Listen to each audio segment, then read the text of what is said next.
Vamos ahora a la parte editorial, correspondiente a este jueves 28 de mayo del año 2026. El título de hoy es el siguiente: ¿por qué le tememos a las preguntas comprometedoras? Repito, ¿por qué le tememos a las preguntas comprometedoras? El mexicano, quizá por esa educación que nos inculcaron desde hace siglos incluso, a ser modositos, no importunar a la otra parte con preguntas incómodas. No, muchacho, no haga usted esa pregunta. Nomás, no le haga caso, compadre. No, no, sí, déjelo, comadre. No, no, no. Y vas a ver ahorita, ¿eh? Ahorita que se vaya el compadre, cómo te va a ir por andar haciendo esas preguntas. Es decir, hemos sido educados para no incomodar a la otra parte. Por esa razón, las preguntas que se les hace a los funcionarios en sus comparecencias son puras idioteces en la mayor parte de los casos. Son intervenciones de 8 o 10 minutos y luego, ¿en qué mes nació usted, señor secretario? Prácticamente así terminan. ¿Por qué? Porque pensamos que debemos subir y hablar y hacer preguntas, pero no sabemos preguntar porque desconocemos los temas que trata en su trabajo diario ese secretario. Pero hay que aparecer, bueno, y esto, usted, eso debería modernizarse el Congreso de la Unión. Recuerdo que ya hace varios años el doctor en Derecho, don Emilio Chuaifet, planteó la posibilidad de que hubiese una criba, vamos a poner ahí, o una selección de, de iniciativas o de temas o algo, para que no fueran esas sesiones interminables donde alguien presentaba una iniciativa vacua, inocua, sin sentido.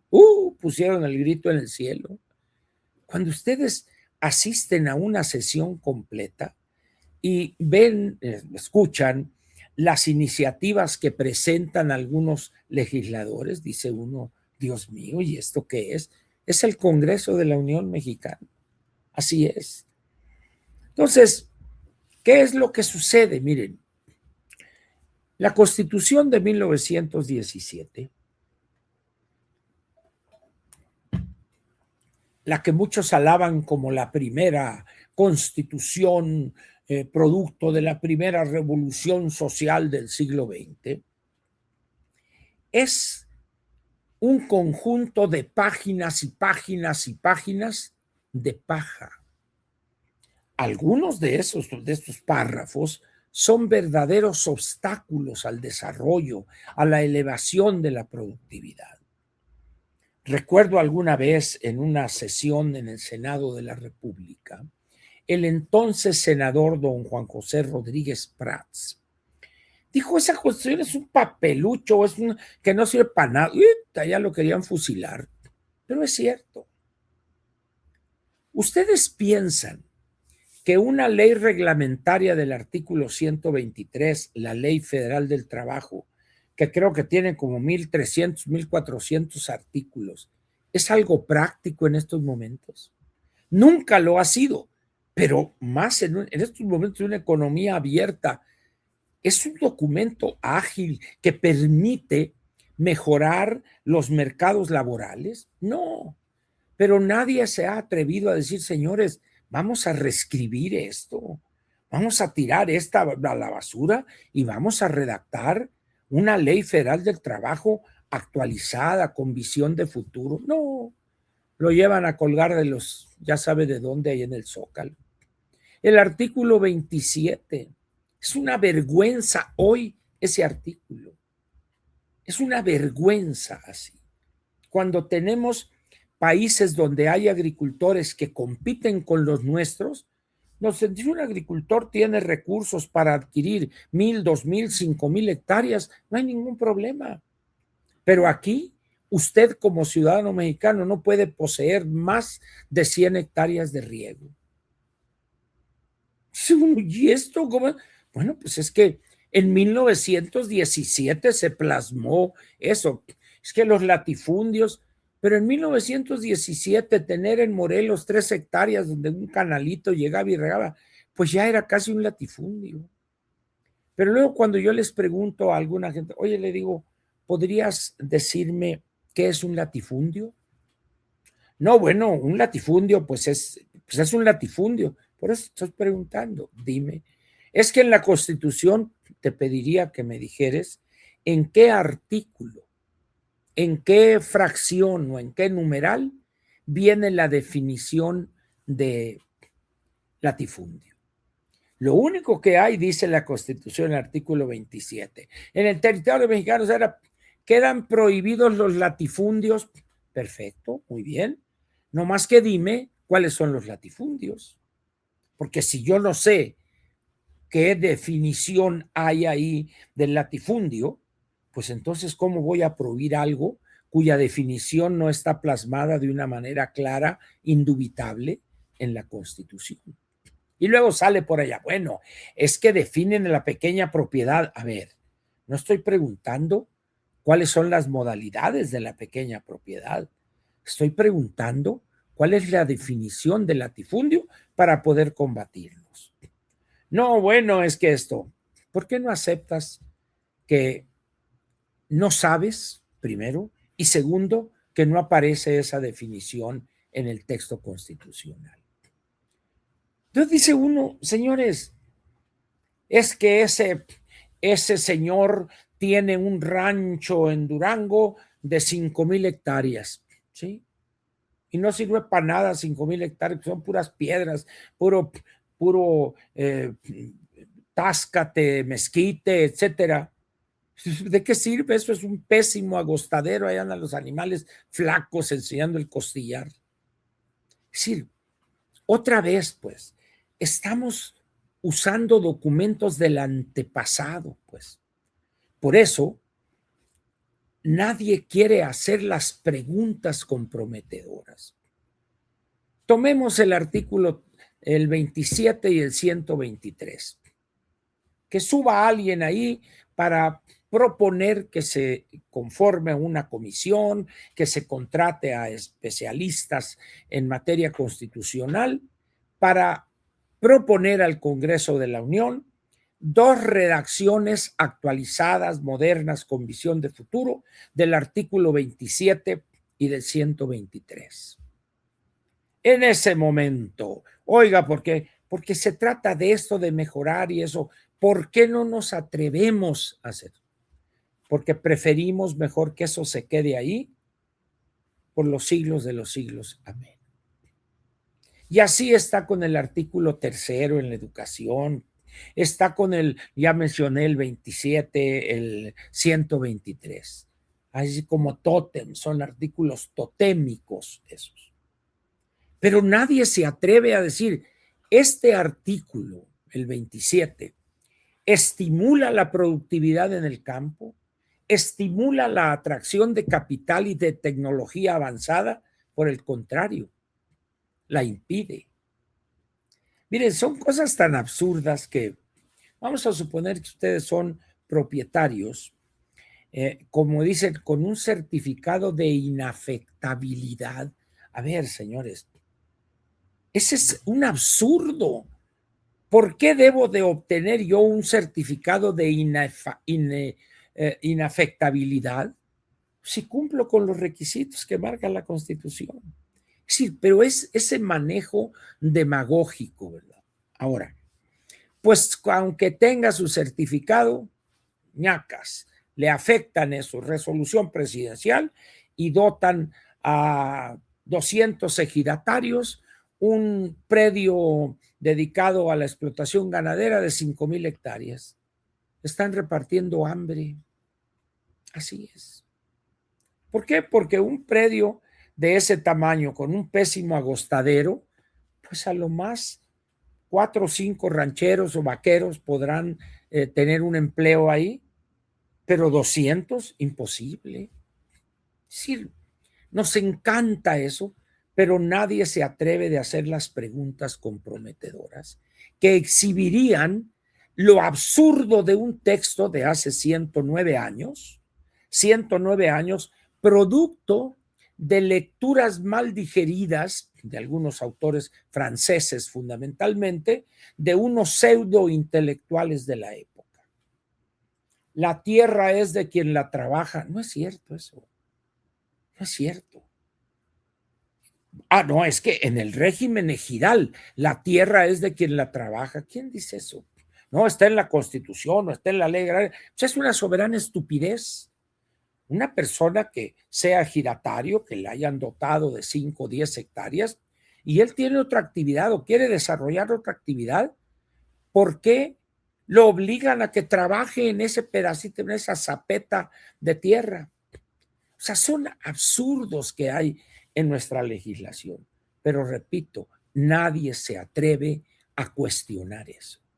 Nadie se atreve a hacer las preguntas comprometedoras.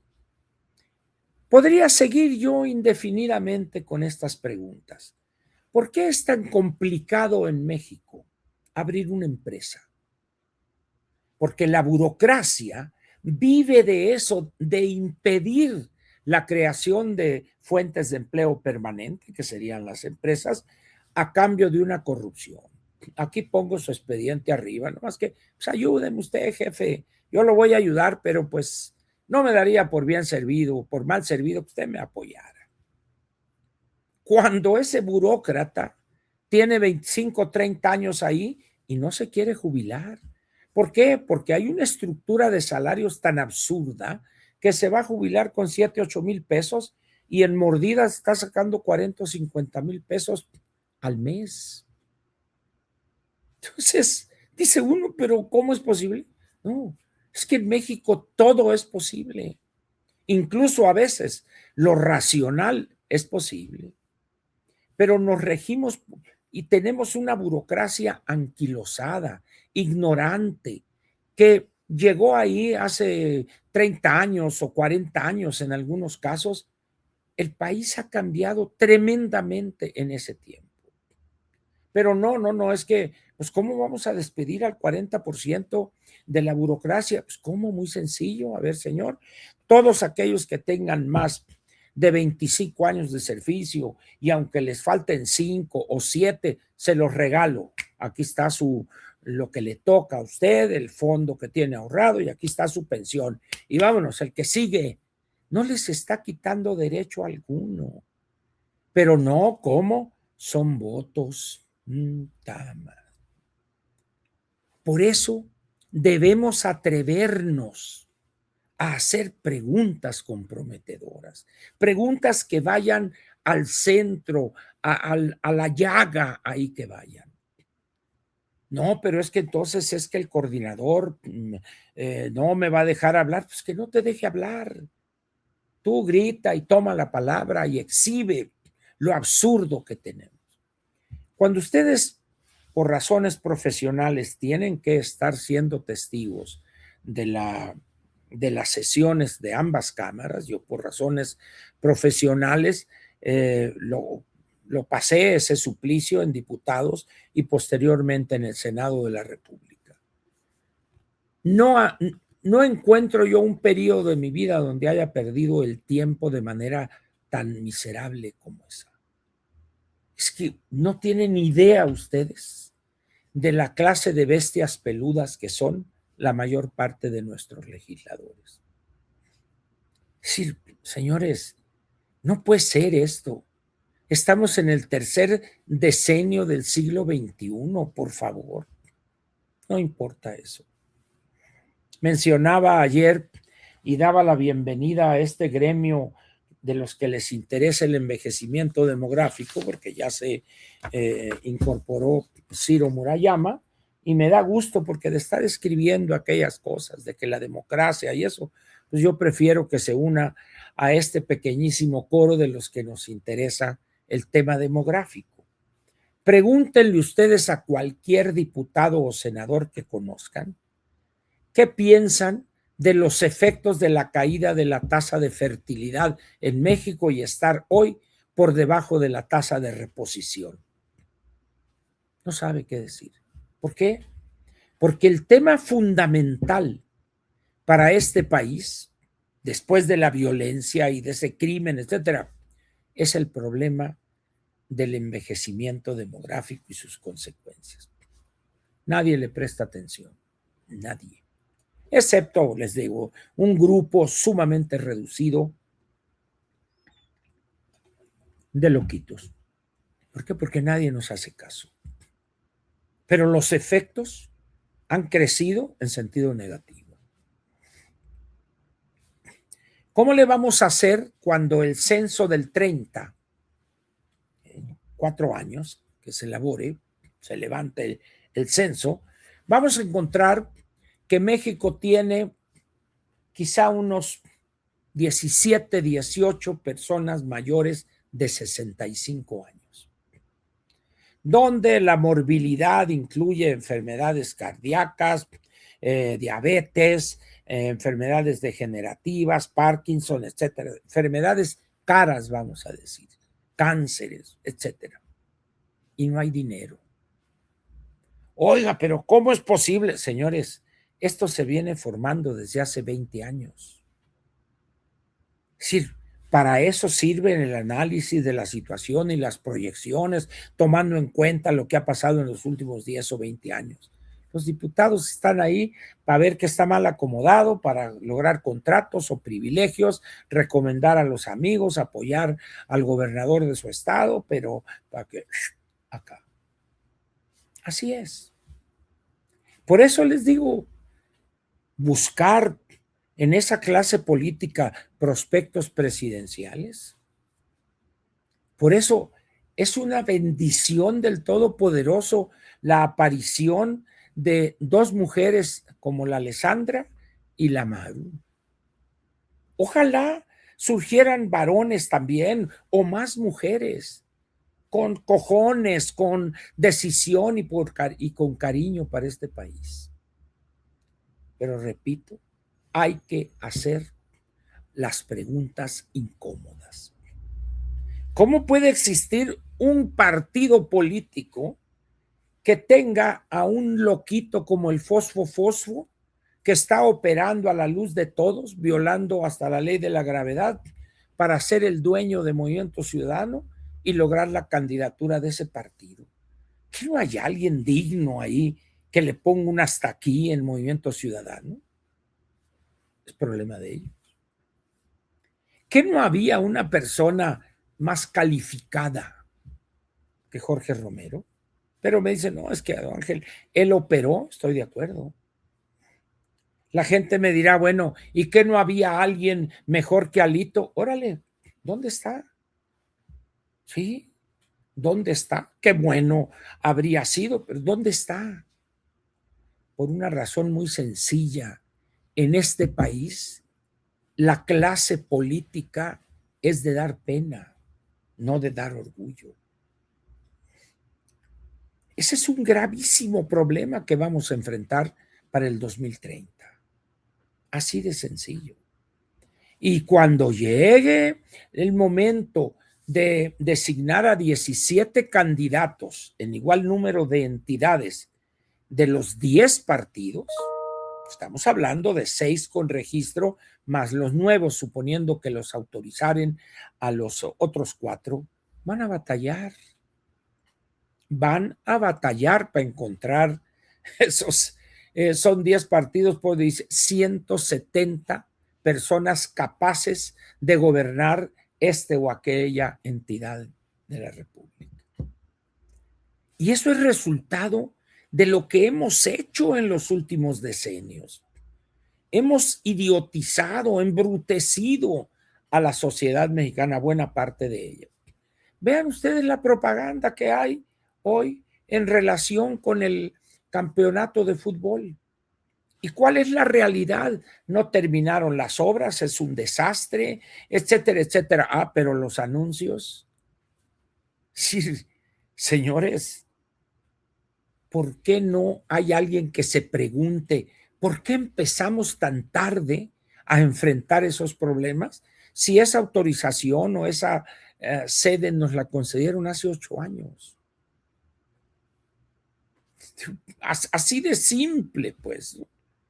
Pero en fin, pues ese es México. Ahora bien, ¿tiene salida esta tragedia de que nadie se atreve a hacer las preguntas incómodas? Claro que tiene tragedia, tiene salida. No es fácil. ¿Por qué?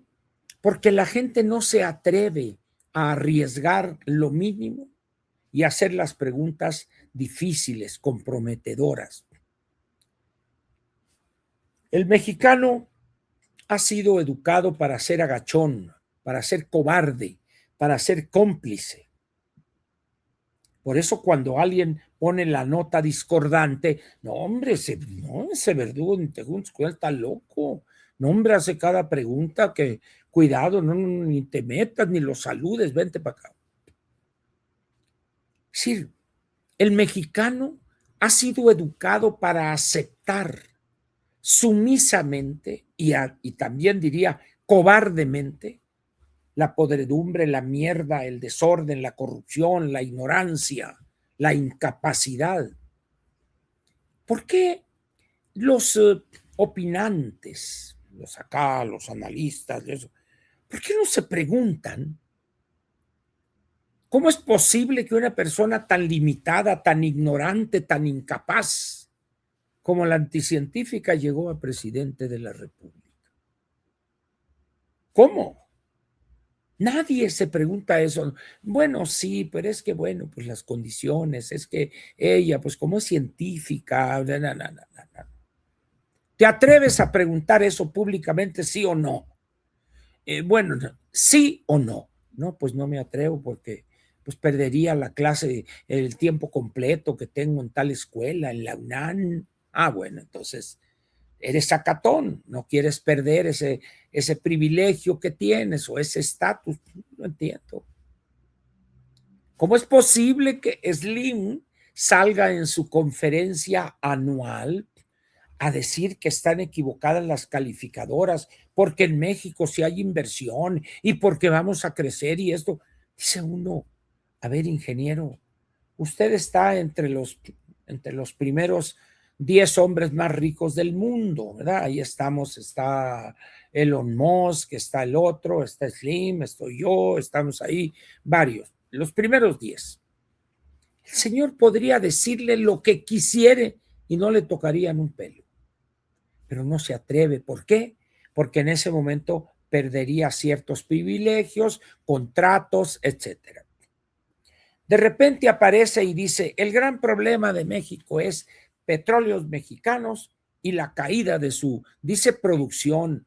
Otra vez la ignorancia. Ingeniero, con todo respeto, el petróleo no se produce, se extrae. Me extraña que usted, siendo egresado de la UNAM, diga que el petróleo se produce. Ingeniero, ponga usted a alguien que le explique que el petróleo es un regalo de la naturaleza, que después de millones y millones y millones de años se formaron esas cavidades, esos yacimientos, donde se formó el petróleo. Y nosotros lo que hacemos es extraerlo. Lo que producimos son los derivados del petróleo, las resinas, el gas o para acá, por allá, etcétera. Pero dice, el problema es Pemex y la caída de su producción, pero el fracking no, por esto y que el otro. Pero por otro lado, está invirtiendo miles de millones de dólares en hacerse del control de algunos pozos, de alguna esta y cosas. Oiga, si usted habla de que el peligro para el país es Pemex, ¿cómo es posible que usted esté haciendo esos negocios multibillonarios en dólares con Pemex? Pues es que allá pues es el privilegio, es el pozo, etcétera, etcétera, ¿verdad? Entonces, dice uno, bueno, pues este hombre está jugando con dos cachuchas. No, nomás está jugando la cachucha de Carlos Slim Elú. Es la única cachucha que sabe usar. Que el país le vale. Mientras sigan comprando en Sears y yendo ese loco del verdugo a comer a Sambors, con eso me doy. Ese es el país, señores, que hemos creado. Por esa razón, esas comparecencias son aburridas. Va el secretario o la secretaria fulana, nadie se atreve a decirle, perdón, quiero hacerle una pregunta, señora secretaria. Usted es una persona que tiene una gran experiencia en este campo. Esta señora, la que dicen que sabe mucho de protección ambiental, esta que está en la Semarnat, quién sabe cómo se llama ahí. Señora, usted que es una persona que según hemos leído en la prensa, tiene usted muchos años acá, pero bueno, yo lo que sabía es que usted ha estado en una institución latinoamericana sobre planeación y ahí estuvo 10, 12, 15, 20 años y luego embajadora, pero que haya estado en algún centro de investigación sobre protección del medio ambiente, no sé, posiblemente sí. Pero, ¿qué hace usted cuando la presidente emite alguna declaración que es una tontería gigantesca? ¿La corrige? ¿Le dice en privado que está equivocada? Porque tiene usted que reconocer que la señora presidente no sabe nada de protección ambiental. No, ¿cómo es posible? Moción, esto y el gritería. A ver, señores, le estoy preguntando, dejen que responda. Debo decirle, señor diputado, que nuestra presidenta, con orgullo le digo que es una persona que conoce profundamente el problema ambiental, sus estudios científicos y la mentira que te eché. Y así puede agarrar a cualquiera de los secretarios. Vivimos un mundo que es una escenografía de una mala obra teatral. Y por otro lado, la realidad cruda, ofensiva, avanzando, pian pianito, al grado tal de que hoy está verdaderamente en peligro la estabilidad política y económica de este sufrido país. Esa es la realidad, señores. Ahora, ¿sabe gobernar la anticientífica? No. ¿Dónde pudo haber aprendido? En ninguna parte, siempre la tuvo protegida en una burbuja ahí López Obrador. No sabe gobernar y en menos de 2 años ya hemos visto el desastre que ha causado. ¿Por qué no se cuestionan los diputados, los senadores? Decir, oiga, vamos al precipicio, vamos a tomar medidas radicales, vamos a hablar con ella que pertenece a nuestro partido y decirle, señora, usted está destruyendo nuestro movimiento, pero yo digo, no me dejen que siga, así va bien para nosotros, para la oposición. Pero repito, más que la suerte de la oposición importa la suerte del país, pero eso a nadie parece importarle.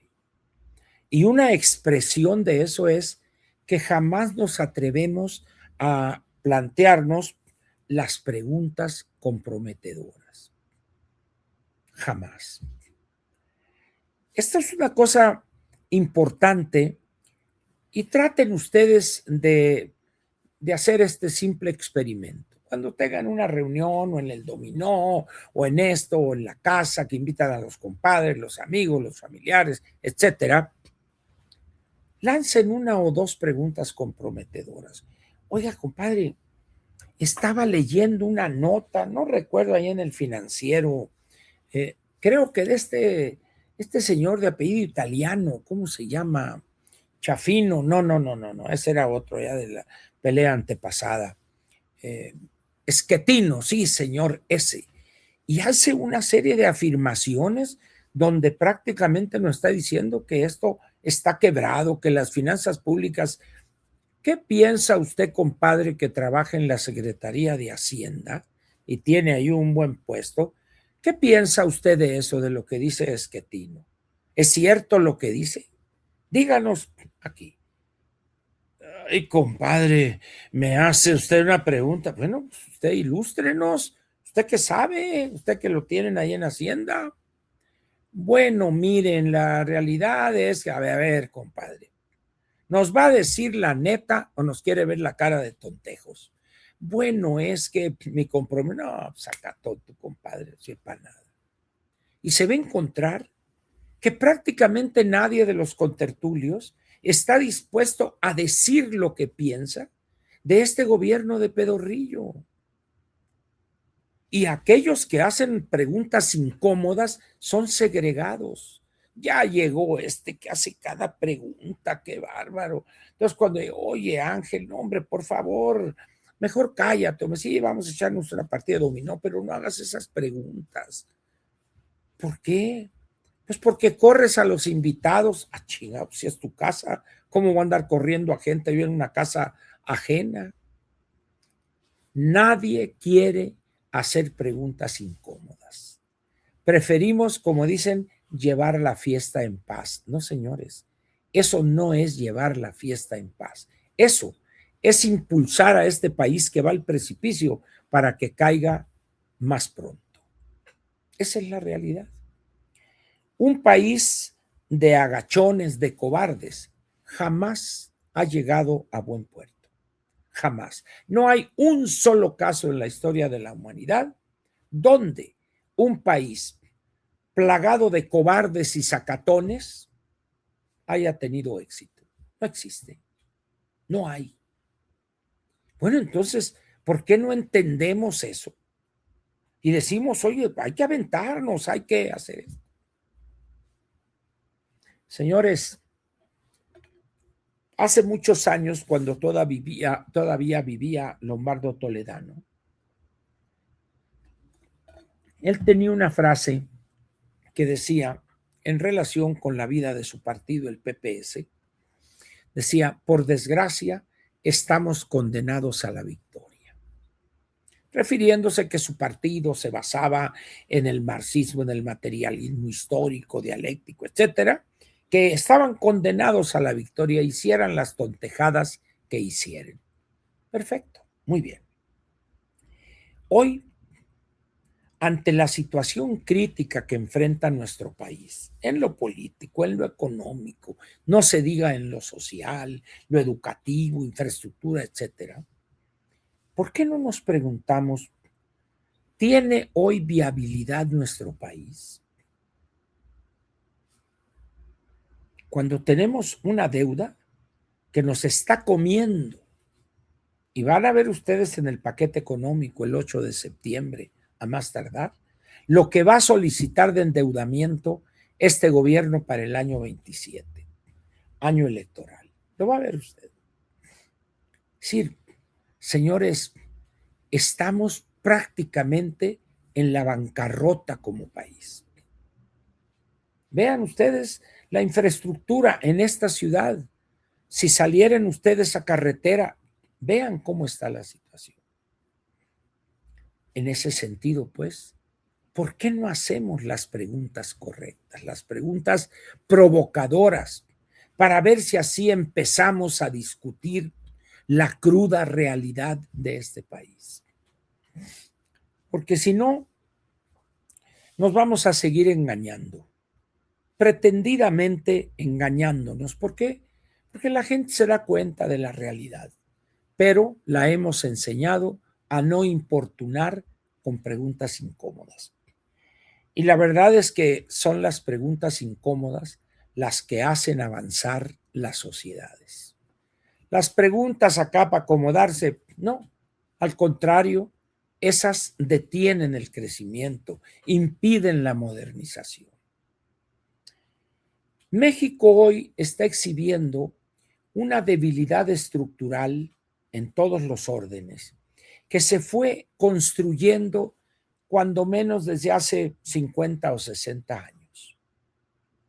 En todos aquellos casos, los gobiernos tenían un margen de maniobra, el país estaba creciendo, se creaban empleos, había crecimiento real de los salarios año con año, porque éramos muy pocos, 40 y tantos millones. Entonces el país podría salir adelante. Se construían universidades, había apoyos, etcétera. Se construyeron el Seguro Social, el ISSSTE, lo que quieran ustedes. Pero a medida en que no nos atrevimos, en la medida en que se fue haciendo más compleja esta sociedad, el crecimiento demográfico, que tuvimos durante casi 30 años o un poco más, del 3 punto y algo crecimiento de la natalidad, no crecimos en infraestructura médica, educativa, carreteras, etcétera, al mismo ritmo, hasta que llega el punto donde lo que rifa son los cuellos de botella. ¿Cómo explican ustedes que en un país como este, con tantos problemas de salud, haya decenas de quirófanos que no funcionan porque no hay dinero para comprar los materiales complementarios en una cirugía? ¿Por qué no le preguntamos eso a Zoé? No le vamos a preguntar, oiga, y ese amorío que usted tuvo, le dejan ver a su hija. No le vamos a preguntar eso. Es decir, somos un país de agachones, de cobardes, que no nos atrevemos a defender lo que es nuestro, porque este país es nuestro. ¿Cómo es posible que aplaudamos lo que está pasando en Petróleos Mexicanos o en Comisión Federal de Electricidad? ¿Somos suicidas quizá? No lo sé, pero yo les pediría que piensen en esto. ¿Cuándo vamos a empezar a plantear preguntas provocadoras, difíciles? Hay que apurarnos, porque de otra manera vamos a estar ahí en el fondo del precipicio, achatados allá del trancazo que nos dimos, y jamás habremos hecho una pregunta provocadora. Ese es el México que hemos construido, señores. No hay de otro. No hay de otro. Aunque querramos pensar en otro, hay que construir ese nuevo país. Hay que estudiar las cosas para poder proponer soluciones. ¿Ustedes piensan que la reina de las teleras de huevo con jamón estudia para ver las cuestiones de gobernabilidad, de las nuevas tendencias en la democracia, etcétera, si ni siquiera es capaz de llegar a tiempo a una reunión con uno de los altísimos funcionarios del gobierno norteamericano?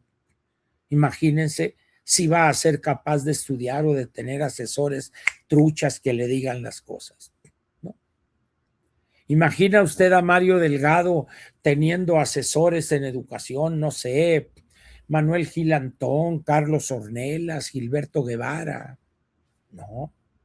El señor está preocupado por la suerte porque en cualquier momento le llega la petición de extradición o en cualquier momento se sabe la inmensa fortuna que ha acumulado al amparo del poder político cuando estuvo con Marcelo Ebrard en la jefatura de gobierno.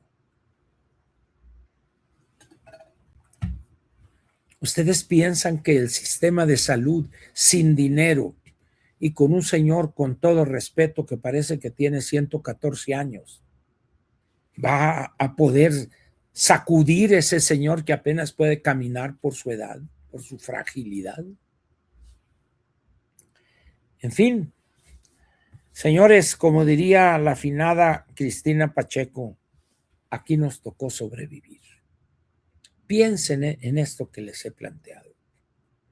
Para obtener las respuestas adecuadas hay que saber preguntar. Muchas veces, buena parte de la respuesta se encuentra en la pregunta que hagamos. Empecemos a hacer preguntas correctas, provocadoras, para empezar a conocer masivamente la verdad en este país. De otra manera, olvídense, señores, que vamos a llegar a buen puerto. Aquí termina la sección editorial de Platica con Ángel, correspondiente al jueves 28 de mayo del año 2026.